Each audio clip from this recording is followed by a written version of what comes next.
महलन में आयो।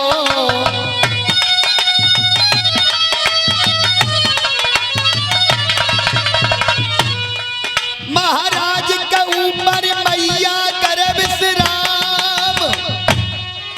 अरे तो देखो बेटा माने आंगन कर दिए साफ। और कजरी बन के नाथ महिमा तेरी न्यारी है।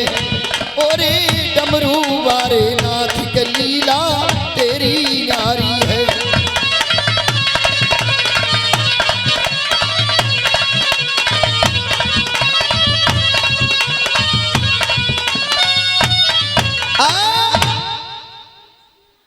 मेरी कथा बंधुओं, हेलो। लोक में आ गए जी गोगा, नागी लोक में आ गए जी गोगा। जहाँ नागिन करे विश्राम है जी रामा। विश्राम है रामा। गलत तो नहीं सुना रहे दीदी?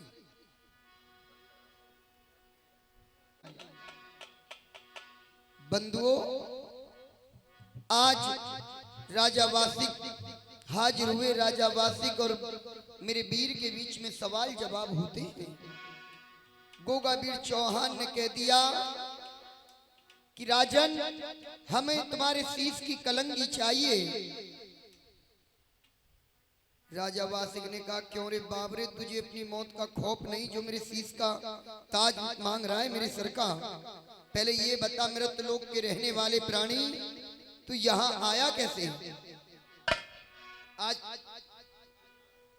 आज गोगावीर ने जवाब दिया, राजन, हम कभी भी कहीं भी जा सकते हैं। हम कभी भी कहीं भी जा सकते हैं। काल हमें छू भी नहीं सकता। हम काल से परे हैं। ऋषियों के दिए शराब भी मेरे गुरुदेव के आशीर्वाद से ही सत्य होते हैं।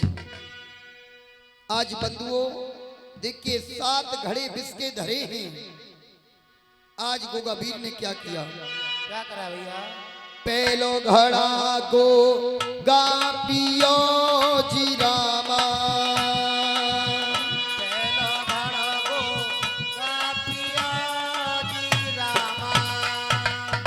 और सरी बन का विष गए पीजिए जी रामा।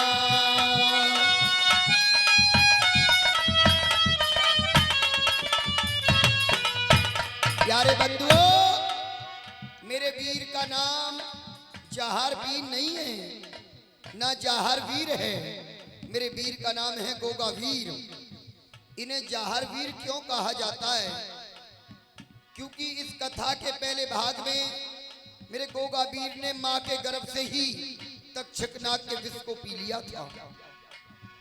जब बधियाओं को डसने के लिए राजा वासी के ही आदेश से आए थे तक्षकनाग, और आज मेरे वीर ने पाताल लोक में जाकर सर्प योनि का विष पी गए। इसलिए मेरे वीर को जहार वीर कहा जाता है। इस कथा में एक देखिए, हमारी व्यास जी बैठी है। इतना मुझे ज्ञान नहीं है, मैं तो केवल इन्होंने पढ़ा है, लेकिन मैंने केवल सुना है। बताते हैं मेरे वीर राजा वासी के ही पुत्र थे, क्योंकि ये पद्मनाग के अवतार थे और पद्मनाग राजा वासिक के पुत्र थे। लेकिन समय बड़ा बलवान होता है, कब किसको किसके सामने लाकर खड़ा कर दे।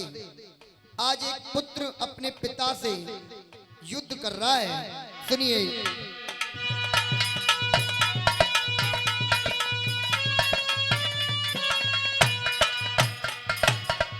तू जो घड़ा जल को पियो जी रामा।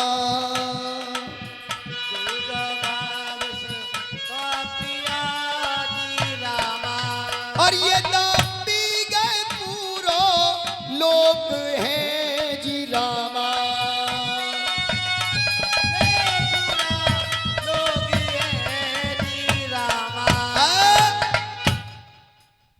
बंधु दूसरे घड़ा में पाताल लोक का जल पीने लगे।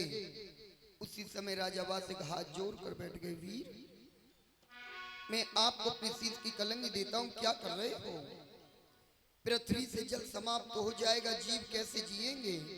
मेरे जल में और भी जीव रहते हैं, जल की हर किसी को आवश्यकता है, आप ये क्या कर रहे हो? जल के बिना ये जीवन अधूरा है।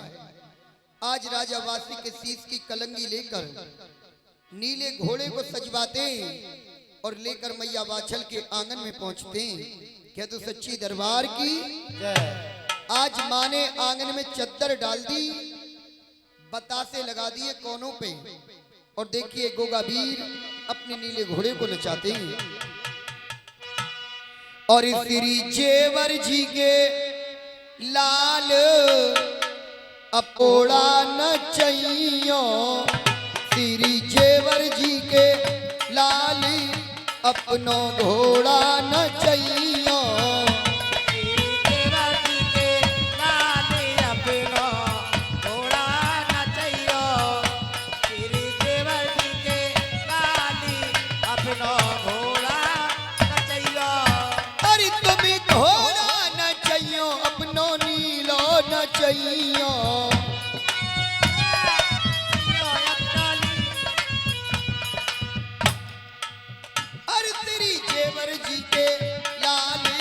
अपनो घोड़ा नचैयो,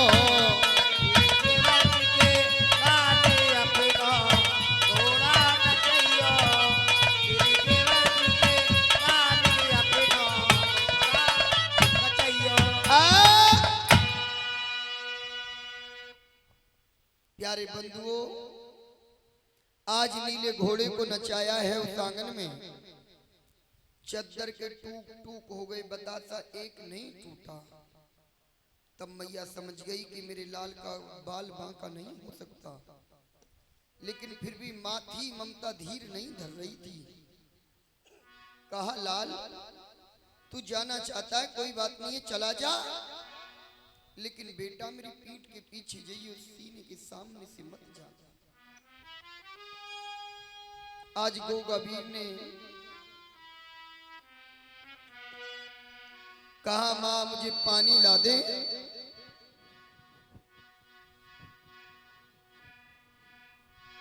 उसी समय गोगा वीर ने जैसे मैया पानी लेने पहुंची हैं, गोगा वीर ने क्या किया? अरे मार दिया कोड़ा तो उड़ गया घोड़ा, मार दिया कोड़ा फिर उड़ गया घोड़ा, मार दिया कोड़ा उड़ गया घोड़ा, घोड़ा अंबर बीच मंडराई, घोड़ा अंबर बीच मंडराई, सनन सनन चले पुरवाई, चले पुरवाई, जब वीर बैठे चौहान,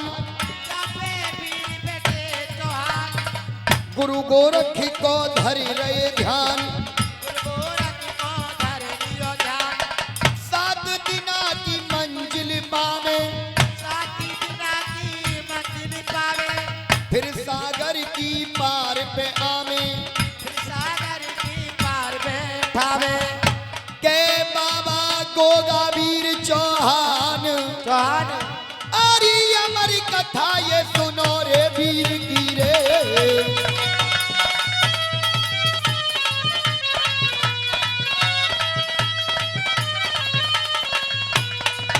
अरे भैया मेरा खास रसुलपुर का, क्या तो सच्ची दरबार की जय। मेरे गोगा वीर 7 दिन की मंजिल करके कहां पर पहुंचे भक्तों? कहां पहुंचे थे? 7 दिना की अंबर के रास्ते से मंजिल करके गोगा वीर कहां पहुंचे? समुद्र की पार पे। समुद्र की पार पे देखा कि एक बुढ़िया बैठी है जो सागर में पैर लटका कर बैठी है, घास की जूरी बैठती है, गुड़िया बनाती है, उस समुद्र में छोड़ रही है। उसी समय गोगा वीर बोले भैया कौन कौन कौन कहां की रहने वाली, ये कहां ते जंगल में आई, के बहु बेटा लड़ पड़े या डोकरा ने मार भगाई।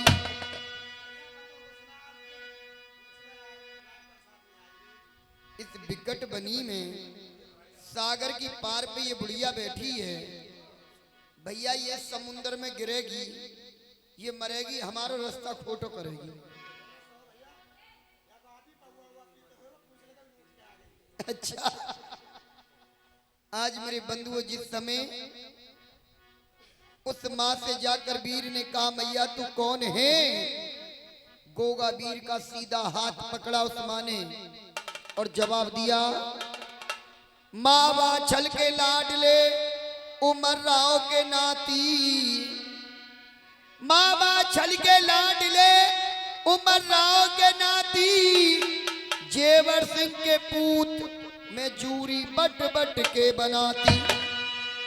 उसी समय नीले घोड़ा ने जवाब दिया, भैया तेरे खानदान की है। अरे पागल, सबके नाम जाने। अरे पागल, इसने कहा तुझसे देख, माँ बा चल के लाडले उमर राव के नाती, जेवर सिंह के कुंवर। अच्छा, आज वीर ने पता किया आप कौन हो, माँ इस सागर पर क्यों बैठी हो। तब उस माँ ने जवाब दिया, वीर संसार में जितने प्राणी जन्म लेते हैं सभी का भाग्य विधाता लिखते हैं, लेकिन जूरियां मैं लिखती हूं। विधि का विधान ऐसा है वीर, यदि परमात्मा एक बार स्वयं लिख दें तो उसे खुद नहीं मिटा सकते। उन्हीं की आज्ञा से मैं सागर पर बैठी बैठी जूरी बट रही हूं। वीर ने जवाब दिया, माँ ये कैसी जूरी है, ये ऐसी जूरी है जो पार पर गिरते ही डूब जाती है। वो ये मान कि साल 6 महीने में ही डूब जाएगी। जो अदबर में जाके डूब जाती है वो ये मान अदबर में धोखा दे जाएगी। जो जूरी पार उतर जाती है उसे ये मान वो बुढ़ापे तक साथ लगाएगी। आज गोगा वीर ने कहा, तो माँ तू मेरे नाम की भी जूरी डाल दे, मेरे नाम की भी जूरी बट दे। माँ ने जवाब दिया, वीर तेरे नाम की जूरी तो मैं तेरे जन्म के साथ बट चुकी हूं। लाला जिस दिन तेरा जन्म हुआ था उसी दिन मैंने तेरे नाम की जूरी बट दी थी, लेकिन लाल तेरी जूरी तो अदबर में ही डूब गई। गोगा वीर बोले, उठा के फेंक दूंगा समुद्र में, तू डूब जाएगी। फिर नीलो घोड़ा बोलो, भैया ये बढ़िया, फिर तेरे धरे जो है जाएगा। आज मेरे कथा बंधुओं इतना कहकर भय माता अलोप हो जाती हैं। इधर नीले घोड़े पर गोगा वीर चौहान अस्वार हुए। देखिए 7 समुद्रों को किस प्रकार पार कर रहे हैं भैया। और चढ़ी नीले पे गोगा भैया जाए रहे जी, नीले पे गोगा भैया जाए रहे जी।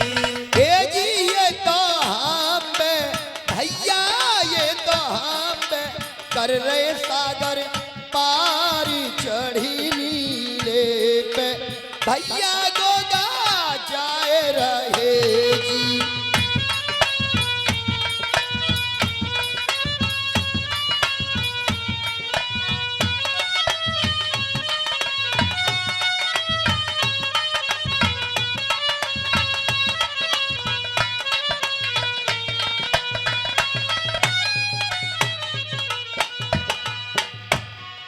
और गुरु गोरखी को नाम सुमर रहे जी।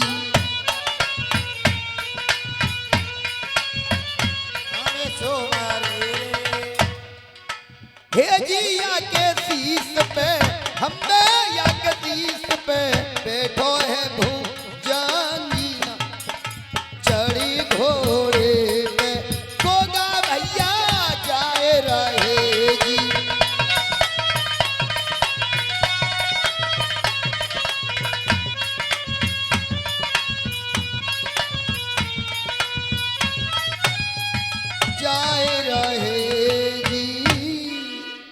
सच्चे दरबार की की जय।